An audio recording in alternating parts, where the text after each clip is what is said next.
क्या दोस्तों आपको पता है निशा राव किस देश की पहली ट्रांसजेंडर वकील बन गई है? हरिद्वार में महाकुंभ मेले का आयोजन कितने साल में एक बार किया जाता है? कैम्ब्रिज शब्दकोश ने किस शब्द को वर्ड ऑफ द ईयर 2020 घोषित किया? ऐसे ही 13 बड़ी खबरों को कवर करते हुए हमने आज का बोले तो 30 नवंबर का करंट अफेयर का वीडियो तैयार किया है। यह वीडियो लास्ट तक देखे। लास्ट में मैं आपसे एक क्वेश्चन पूछूंगा जिसका आंसर आपको नीचे कमेंट बॉक्स में देना है। और अभी तक आपने हमारी जीके 2020 चैनल को सब्सक्राइब नहीं किया है, सब्सक्राइब कीजिए, बाजू में जो बेल आइकन है उसे भी प्रेस कर दीजिए, क्योंकि आने वाले हर एक वीडियो की अपडेट आपको मिलती रहे। और पूरे मंथ की पीडीएफ फाइल आप पढ़ना चाहे तो नीचे डिस्क्रिप्शन में लिंक दे दी है, वहां से आप डाउनलोड कर सकते हैं, पढ़ सकते हैं। तो चलिए स्टार्ट करते हैं पहले क्वेश्चन से। निशा राव किस देश की पहली ट्रांसजेंडर वकील बनी? इमेज में आप देख सकते हैं निशा राव हाल ही में अपने पड़ोसी मुल्क बोले तो पाकिस्तान देश की पहली ट्रांसजेंडर वकील बन गई है। और काफी जीवन में संघर्ष करने के बाद दोस्तों वह इस मुकाम पर पहुंच गई है। तो उन्होंने विश्व के सामने एक नया उदाहरण पेश किया है। नाम मत भूलिएगा, निशा राव। निशा राव का जन्म कहां हुआ था? लाहौर में। और निशा राव पाकिस्तान की पहली ट्रांसजेंडर वकील है। निशा राव कराची बार एसोसिएशन से लाइसेंस हासिल करने वाली पहली ट्रांसजेंडर है। निशा राव अब तक 50 केस लड़ भी चुकी है। और पाकिस्तान में ट्रांसजेंडर को सामान्य लोगों के रूप में मान्यता देने के लिए 2018 में एक कानून को मंजूरी दे दी गई थी। इस कानून में ट्रांसजेंडर से भेदभाव और हिंसा के लिए सजा का प्रावधान किया गया है। और यहां आप देख सकते हैं निशा राव पाकिस्तान देश की जब पहली ट्रांसजेंडर वकील बनी है तो ये आप देखिए पाकिस्तान। पाकिस्तान की कैपिटल का नाम क्या है? इस्लामाबाद। पाकिस्तान के प्रधानमंत्री कौन है? इमरान खान, जो पूर्व एक क्रिकेटर है। पाकिस्तान के राष्ट्रपति कौन है? आरिफ अलवी, जो इमेज में देख सकते हैं। और पाकिस्तान की करेंसी है पाकिस्तानी रुपया। और पाकिस्तान और भारत के बीच जो डिवाइडिंग लाइन है इसका नाम है रेड क्लिफ। ओके, इतना आपको याद रखना है। और इसी तरह हर क्वेश्चन से जुड़े इंपॉर्टेंट फैक्ट मैं आपके सामने रखता हूं। हमारा यह तरीका आपको अच्छा लगता है, लाइक करना मत भूलिएगा। दूसरा क्वेश्चन है स्क्रीन पर। हरिद्वार महाकुंभ मेला कितने साल में एक बार आयोजित होता है? दोस्तों आगामी 2021 में यह महाकुंभ मेला आयोजित होने जा रहा है। लेकिन इस साल 12 साल में नहीं बल्कि 11 साल में आयोजित होने जा रहा है। इसका रीजन क्या है वो भी मैं आपको बताऊंगा। लेकिन आपको याद रखना है हरिद्वार महाकुंभ मेला प्रति 12 वर्ष में एक बार आयोजित किया जाता है, लेकिन इस साल 11 वर्ष में।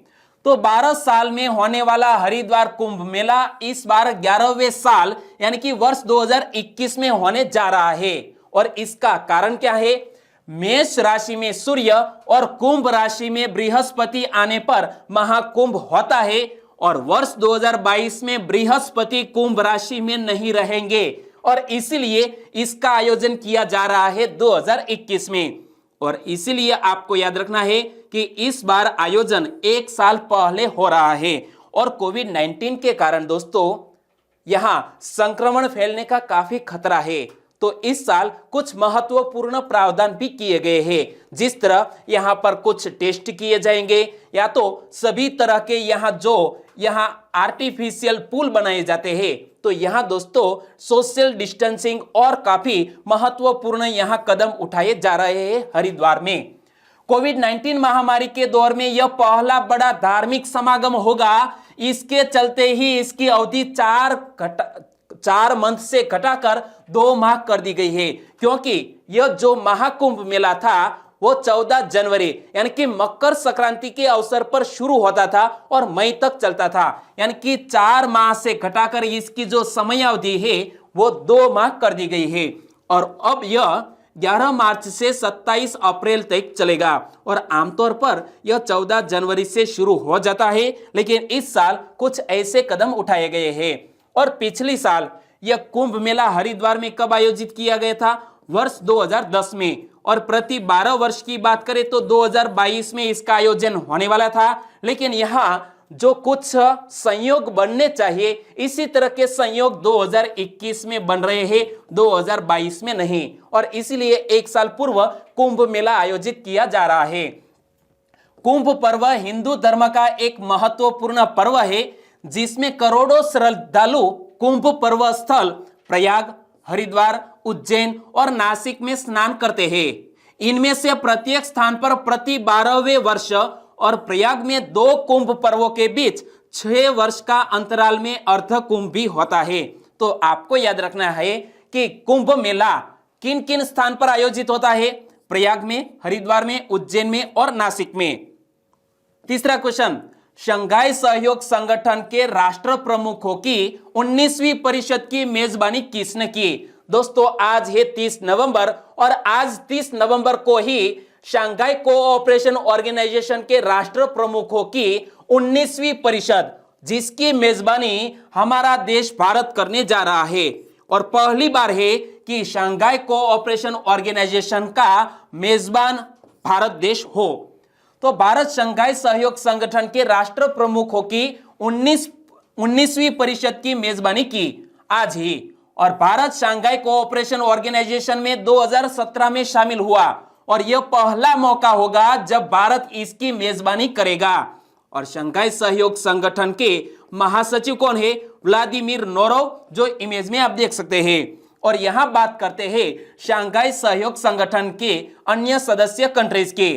तो यहां शंघाई कोऑपरेशन ऑर्गेनाइजेशन में कौन कौन से देश शामिल है वो आप मैप के जरिए समझिए। रूस, Kazakhstan, Uzbekistan, Pakistan, India, Tajikistan, Kyrgyzstan, China और इतने देश यहां शंघाई कोऑपरेशन ऑर्गेनाइजेशन में शामिल है।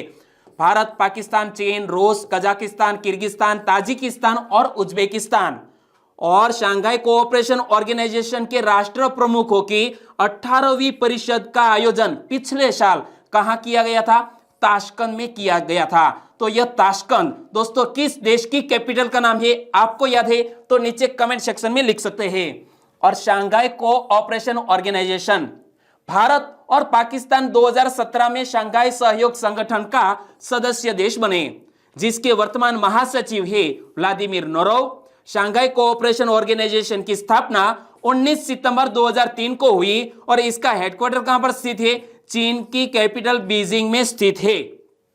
चौथा क्वेश्चन, हाल ही में अली जाकिर का निधन हो गया, वे किस देश के जाने माने अभिनेता थे? इमेज में देख सकते हैं, नाम है अली जाकिर, जो हमारे पड़ोसी मुल्क बांग्लादेश के एक जाने माने एक्टर थे। यानी कि इस क्वेश्चन का सही आंसर है बांग्लादेश। बांग्लादेश के जाने माने अभिनेता और पाकिस्तान के खिलाफ मुक्ति संग्राम में शामिल रहे अली जाकिर का ढाका में निधन हो गया। वे 76 वर्ष के थे। वे पिछले कई वर्षों से कैंसर से पीड़ित थे और अली जाकिर बांग्लादेश में थिएटर, टेलीविजन और फिल्मी दुनिया की एक नामचीन हस्ती थे, जिसका हाल ही में निधन हो गया है।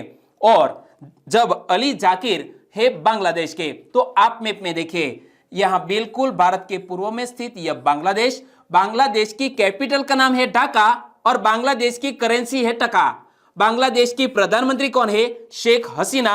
और शेख हसीना शेख मुजीबुर रहमान, जो बांग्लादेश के संस्थापक और राष्ट्रपति थे, उनकी बेटी है। और बांग्लादेश के राष्ट्रपति कौन है? अब्दुल हामिद। पांचवा क्वेश्चन, महात्मा ज्योतिबा फुले ने किस संस्था या संगठन की स्थापना की थी? पहले तो आप जान लीजिए कि 28 नवंबर को ज्योतिबा फुले की पुण्यतिथि मनाई गई और समूचे राष्ट्र ने इस समाजसेवी को याद किया। तो याद रखो, ज्योतिबा फुले ने दीनबंधु सार्वजनिक सभा की स्थापना की थी। यानी कि इस क्वेश्चन का सही आंसर है ऑप्शन बी, दीनबंधु सार्वजनिक सभा। और आपने कहीं हिस्ट्री में पढ़ा है कि प्रार्थना समाज, अखिल भारतीय दलित वर्ग और विधवा आश्रम की स्थापना किसने की थी? यह आपको याद है तो नीचे कमेंट सेक्शन में लिख सकते हैं। बात करते हैं हमारे इस समाज सुधारक की। तो समाज सुधारक महात्मा ज्योतिबा फुले की 130वीं पुण्यतिथि पर समूचे राष्ट्र ने उन्हें श्रद्धांजलि अर्पित की, क्योंकि 28 नवंबर को ज्योतिबा फुले की 130वीं पुण्यतिथि मनाई गई।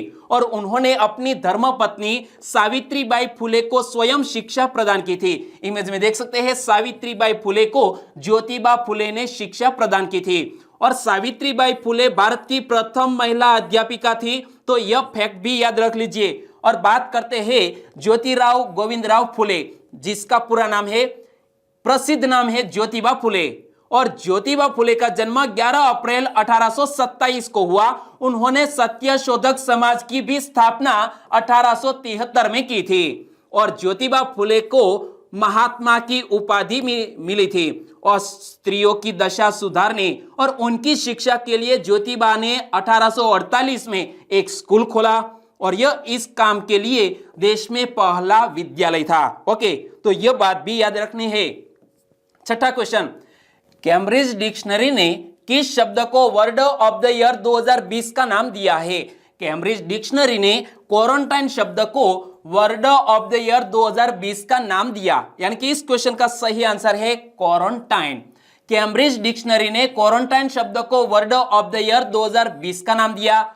इस शब्द को वर्ड ऑफ द ईयर का नाम दिया उन डेटा के आधार पर दिया गया है जिससे दर्शाते हैं कि यह शब्द इस वर्ष कैम्ब्रिज डिक्शनरी में सबसे अधिक खोजे गए शब्दों में से एक था। कौन सा शब्द? क्वारंटाइन। और कैम्ब्रिज के संपादकों ने देखा है कि लोग इस साल एक नए तरीके से इस शब्द का उपयोग कर रहे हैं, जिसमें समय की सामान्य अवधि जिसमें लोगों को अपने घरों को छोड़ने या स्वतंत्र रूप से यात्रा करने की अनुमति नहीं है, ताकि वे बीमारी के संपर्क में आने से बचे या उसे फैला न सके।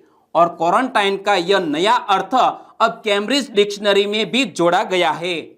सातवां क्वेश्चन, देव दीपावली के अवसर पर किस नदी के दोनों किनारों पर 11 लाख दीप जलाए जाएंगे? दोस्तों, आज ही है देव दीपावली, और आज के दिन के अवसर पर आज शाम गंगा नदी के दोनों तट पर 11 लाख दीप जलाए जाएंगे वाराणसी में। यानी कि इस क्वेश्चन का सही आंसर है गंगा रिवर। और यह क्वेश्चन सुर्खियों में क्यों आया है? क्योंकि हाल ही में आज हमारे प्रधानमंत्री जी ने यह वाराणसी का दौरा किया है। देव दीपावली की बात करें तो यह कार्तिक महीने की पूर्णिमा के मौके पर मनाया जाता है, और आज ही कार्तिक महीने की पूर्णिमा है। पीएम श्री मोदी वाराणसी के राजघाट पर दिया जलाकर इस दीपोत्सव की शुरुआत करेंगे, और इस दौरान वाराणसी में गंगा नदी के दोनों किनारों पर 11 लाख दीप जलाए जाएंगे। और यहां जिक्र किया गया है कार्तिक महीने की पूर्णिमा का। तो गुरु नानक देव जी का जन्म कब हुआ था? याद रखो, कार्तिक पूर्णिमा के दिन ही गुरु नानक देव जी का जन्म हुआ था, जो सिखों के पहले गुरु थे। और इनका जन्म रावी नदी के किनारे स्थित तलवंडी नामक गांव में कार्तिकी पूर्णिमा को एक खत्री कुल में हुआ था। कुछ विद्वान इसकी जन्म तिथि 15 अप्रैल 1469 मानते हैं, किंतु प्रचलित तिथि कार्तिक पूर्णिमा ही है, यानी कि आज ही का दिन, जो अक्टूबर नवंबर में दीपावली के 15 दिन बाद पड़ती है। और गुरु नानक देव जी के पिता का नाम मेहता कालू जी और माता का नाम तृप्ता देवी और बहन का नाम नानकी। और गुरु नानक देव जी का अंतिम स्थान कौन सा है? करतारपुर। ओके, और इसी के साथ हम आगे बात करें तो प्रधानमंत्री श्री नरेंद्र भाई मोदी 30 नवंबर यानी कि आज अपने संसदीय क्षेत्र वाराणसी का दौरा किया है। और देव दीपावली के मौके पर पीएम मोदी राष्ट्रीय राजमार्ग 19 के यह हंडिया जो प्रयागराज से है और वाराणसी का है राज तालाब, यह 6 लेन चौड़ीकरण परियोजना को राष्ट्र को समर्पित भी करेंगे। यानी कि 6 लेन वाला यह हाईवे राष्ट्र को आज हमारे प्रधानमंत्री श्री ने समर्पित किया। और 72 किलोमीटर लंबी सड़क की लागत कितनी आई है?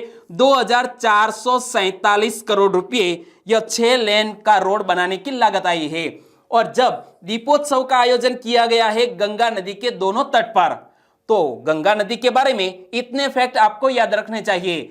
भागीरथी नदी गंगोत्री हिमनद से गोमुख नाम के स्थान से निकलती है, और अलकनंदा नदी बद्रीनाथ के पास सतोपंथ ग्लेशियर से निकलती है। देवप्रयाग में अलकनंदा और भागीरथी नदी मिलती है, और वहां से गंगा नदी के नाम से यह जानी जाती है। इमेज में देख सकते हैं दोस्तों, दोनों नदियों का यह जब संगम होता है तब इसे गंगा नाम कहा जाता है। कौन कौन सी नदियां? भागीरथी नदी और अलकनंदा नदी। यमुनोत्री हिमनद से गंगा नदी की सबसे बड़ी सहायक नदी कौन सी है? तो याद रखो यमुना। यमुना कहां से निकलती है? यमुनोत्री हिमनद से, जो कि इलाहाबाद में प्रयाग में जाकर गंगा में मिलती है और गंगा भारत की सबसे लंबी नदी भी है। और गंगा के तट पर कौन कौन से शहर बसे हैं? कानपुर, बनारस, पटना तथा हरिद्वार गंगा नदी के किनारे बसे हैं। और गंगा नदी सबसे पहले हरिद्वार में मैदानी क्षेत्र में आती है, यानी कि गंगा नदी का उद्गम दोस्तों उत्तराखंड में होता है। और गंगा नदी का सबसे अधिक बहाव किस राज्य में है? तो याद रखना है उत्तर प्रदेश में। 8वां क्वेश्चन, मूल रूप से भारत का संविधान किस भाषा में लिखा गया था? आपको भी पता है हाल ही में कॉन्स्टिट्यूशन डे मनाया गया 26 नवंबर को, क्योंकि 26 नवंबर 1949 को हमने संविधान का स्वीकार किया था, लेकिन 26 जनवरी 1950 को संविधान को लागू किया गया और इसीलिए प्रतिवर्ष संविधान दिवस मनाया जाता है 26 नवंबर को। लेकिन हमारा यह मूल रूप से भारत का संविधान अंग्रेजी एवं हिंदी दोनों भाषा में लिखा गया था, यानी कि इस क्वेश्चन का सही आंसर है ऑप्शन डी, ए और बी दोनों। वर्तमान में संविधान की मूल प्रतियों को संसद के पुस्तकालय के भीतर हीलियम से भरे बॉक्स यानी कि केस में रखा गया है। प्रसिद्ध सुलेखक यानी कि कैलीग्राफर प्रेम बिहारी नारायण रायजादा ने संविधान की मूल प्रतियों को तैयार किया है। और दोस्तों यह कोई भी टाइपिंग की गया दस्तावेज नहीं है, लेकिन यह हाथ से लिखा गया है। तो भारतीय संविधान की मूल प्रतियों को टाइप या मुद्रित नहीं किया गया था, बल्कि इन प्रतियों को हाथ से लिखकर तैयार किया गया था। भारतीय संविधान की मूल संरचना भारत सरकार अधिनियम 1935 पर आधारित है और यह विश्व का सबसे लंबा संविधान है, भारत का संविधान। और वर्ष 1934 में M.N. रॉय द्वारा पहली बार एक संविधान सभा का विचार प्रस्तुत किया गया था। हाल ही में 26 नवंबर को देश में 71वां संविधान दिवस यानी कि कॉन्स्टिट्यूशन डे मनाया गया। तो यह फैक्ट आपको याद रखने हैं। 9वां क्वेश्चन, ट्रांसजेंडर व्यक्तियों के लिए गरिमा गृह का उद्घाटन कहां किया गया? दोस्तों ट्रांसजेंडर व्यक्तियों के लिए एक गरिमा गृह का उद्घाटन गुजरात के वडोदरा में किया गया है, यानी कि इस क्वेश्चन का सही आंसर है वडोदरा। तो हाल ही में सामाजिक न्याय और अधिकारिता मंत्रालय यानी कि ministry of social justice and empowerment ने ट्रांसजेंडर व्यक्तियों के लिए राष्ट्रीय पोर्टल को लॉन्च किया। साथ ही ट्रांसजेंडर व्यक्तियों के लिए गरिमा गृह का भी उद्घाटन किया। लेकिन यह गरिमा गृह क्या है? ट्रांसजेंडर व्यक्तियों के लिए यह एक आश्रय गृह है। और ट्रांसजेंडर व्यक्तियों के लिए जो राष्ट्रीय पोर्टल लॉन्च किया गया है, तो यह भी जान लीजिए कि इसे ट्रांसजेंडर व्यक्ति अधिकारों का संरक्षण नियम 2020 के तहत बनाया गया है। यह पोर्टल देश में कहीं से भी एक ट्रांसजेंडर व्यक्ति को प्रमाण पत्र और पहचान पत्र के लिए डिजिटल रूप से आवेदन करने में यह पोर्टल मदद करेगा। और गरिमा गृह क्या है? तो गुजरात के वडोदरा में ट्रांसजेंडर व्यक्तियों के लिए एक आश्रय स्थल गरिमा गृह का उद्घाटन किया गया। यह लक्ष्य ट्रस्ट के सहयोग से चलाया जाएगा, जो पूरी तरह से ट्रांसजेंडरों द्वारा संचालित एक समुदाय आधारित संगठन है। कौन सा? यह लक्ष्य ट्रस्ट। और यहाँ गरिमा गृह में क्या होगा? तो इसमें आश्रय, भोजन, चिकित्सा देखभाल और मनोरंजन जैसी बुनियादी सुविधाएं अवेलेबल होगी। कहां पर? वडोदरा में। 10वां क्वेश्चन, राजस्थान सरकार ने वित्त विभाग में संयुक्त सचिव के रूप में पदभार किसने संभाल लिया है? दोस्तों गवर्नमेंट ऑफ राजस्थान। और यहां वित्त विभाग में संयुक्त सचिव के रूप में पदभार संभाल लिया है जो एक IAS टॉपर है, टीना डाबी ने। यानी कि इस क्वेश्चन का सही आंसर है टीना डाबी। इमेज में आप देख सकते हैं। तो दोस्तों मैं आपसे क्वेश्चन पूछना चाहूंगा, टीना डाबी ने किस साल में टॉप किया था? ओके, यहां नीचे कमेंट सेक्शन में लिखना है। IAS टीना डाबी ने राजस्थान सरकार के वित्त विभाग में संयुक्त सचिव के रूप में पदभार संभाल लिया है। श्री गंगानगर जिला परिषद में मुख्य कार्यकारी अधिकार पद से ट्रांसफर के बाद टीना पिछले 7 दिन से कई नई जॉइनिंग के इंतजार में थी और टीना डाबी ने यहां किसका स्थान लिया है? निशांत जैन के स्थान पर पदभार ग्रहण कर लिया है। 11वां क्वेश्चन, नाफेड कितने राज्यों में मधुमक्खी पालकों के लिए एफपीओ स्थापित करने में मदद करेगा? दोस्तों, नाफेड तकरीबन 5 राज्यों में ऐसे मधुमक्खी पालकों के लिए एफपीओ स्थापित करेगा। यानी कि इस क्वेश्चन का सही आंसर है 5 राज्य। और नाफेड 5 राज्यों में पश्चिम बंगाल, बिहार, मध्य प्रदेश, उत्तर प्रदेश और राजस्थान में मधुमक्खी पालकों के लिए एफपीओ स्थापित करने में मदद करेगा। लेकिन एफपीओ का पूरा नाम क्या होता है? फार्मर प्रोड्यूसर ऑर्गेनाइजेशन, एफपीओ का पूरा नाम। और पहला हनी एफपीओ मध्य प्रदेश में राष्ट्रीय मधुमक्खी पालन और हनी मिशन यानी कि national beekeeping and honey mission के तहत पंजीकृत किया गया है। किस राज्य में? मध्य प्रदेश राज्य में। और हाल ही में कृषि और किसान कल्याण मंत्री ने राष्ट्रीय कृषि सहकारी विपणन फेडरेशन ऑफ इंडिया लिमिटेड यानी कि national agriculture cooperative marketing federation of India limited के हनी किसान उत्पादक संगठन कार्यक्रम का भी उद्घाटन किया है। 12वां क्वेश्चन, आर्कटिक में जिरकॉन हाइपरसोनिक क्रूज मिसाइल का सफलतापूर्वक परीक्षण किसने किया है? इमेज में देख सकते हैं दोस्तों, आर्कटिक में जिरकॉन हाइपरसोनिक क्रूज मिसाइल का सफलतापूर्वक परीक्षण किया है रूस देश ने। यानी कि इस क्वेश्चन का सही आंसर है रूस देश ने यह सफल परीक्षण किया। रूस ने आर्कटिक में अपनी जिरकॉन हाइपरसोनिक क्रूज मिसाइल का सफलतापूर्वक परीक्षण किया और इस मिसाइल को व्हाइट आर्क रूसी आर्कटिक में एडमिरल गोर्शकोव फ्रिगेट ने 450 किलोमीटर की दूरी मैक 8 से अधिक गति पर बार्ट सागर में लॉन्च किया गया। और बात करते हैं रूस देश की, तो यहां देख सकते हैं रूस देश जिसकी कैपिटल का नाम है मॉस्को, अगल बगल में Finland, Belarus, Ukraine, Kazakhstan, Mongolia और चाइना जैसे देश स्थित है।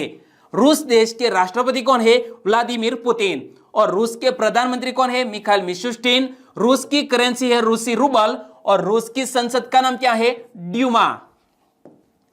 13वां क्वेश्चन, हाल ही में राष्ट्रीय अंगदान दिवस कब मनाया गया? दोस्तों, प्रति वर्ष राष्ट्रीय अंगदान दिवस मनाया जाता है 27 नवंबर को। यानी कि इस क्वेश्चन का सही आंसर है 27 नवंबर नेशनल ऑर्गन डोनेशन डे मनाया गया।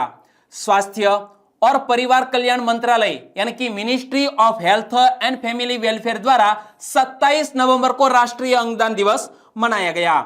और भारत में अंगदान की स्थिति की बात करें तो World Health Organisation global observatory on donation and transplantation यानी कि GODT के अनुसार अंगदान के मामले में भारत का विश्व में कौन सा नंबर आता है? तो तीसरे स्थान पर है अंगदान के मामले में भारत देश। मानव अंग प्रत्यारोपण अधिनियम को वर्ष 1994 में पारित किया गया था तथा इसे वर्ष 2011 में संशोधित किया गया था। इस प्रकार मानव प्रत्यारोपण संशोधन अधिनियम 2011 के रूप में लाया गया। ओके, और अब बात करते हैं लास्ट वीडियो के क्वेश्चन की। लास्ट वीडियो में मैंने आपसे क्वेश्चन पूछा था, भारत एवं चीन के शोधकर्ताओं की एक टीम ने किसकी नई प्रजाति की खोज की? तो भारत और चीन के शोधकर्ताओं ने मशरूम की एक नई प्रजाति की खोज की है। कहां पर? असम राज्य में। यानी कि इस क्वेश्चन का सही आंसर था मशरूम। और लगभग सभी दोस्तों ने इस क्वेश्चन का सही आंसर दिया है। हम सभी के नाम तो नहीं ले सकते, लेकिन मैन्युअली तरीके से मैं सभी को आंसर दे देता हूं। यहां कुछ सब्सक्राइबर फ्रेंड के नाम लेना चाहूंगा।